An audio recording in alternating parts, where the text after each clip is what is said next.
In today's video, I'm going to teach you how to launch a simple AI startup MVP with Lovable and turn it into a paying product. The goal here is to move quickly, stay focused, and avoid wasting time building too much before you know what users actually want. Instead of trying to create a huge product right away, you'll start by identifying one core customer segment and building a targeted functional MVP inside Lovable.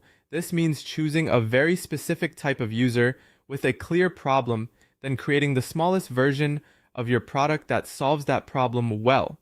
Keep the MVP focused on the essential experience. You don't need every feature at the beginning.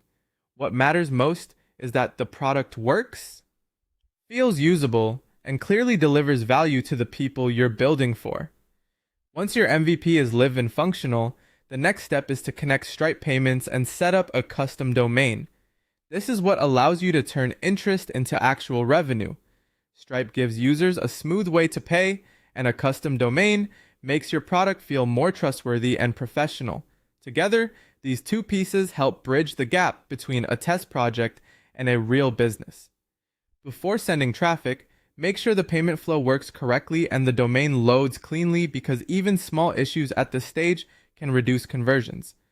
After that, it's time to launch on discovery channels like Product Hunt, Twitter or X, and Reddit, and direct people straight to your live web app.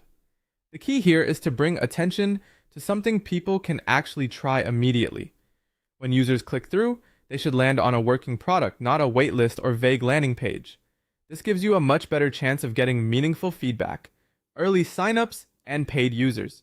Tailor your messaging to each platform, but keep the core value proposition clear and easy to understand.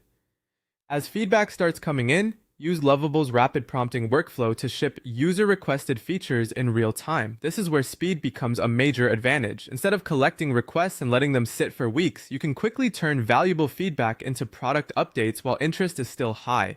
Focus especially on repeated requests and points of friction, because those usually reveal what matters most to users. This fast feedback loop helps you improve the product continuously while showing users that the product is active, responsive, and evolving based on real needs. If you follow this process, you'll go from idea to live product much faster, with a clearer path to traction and revenue.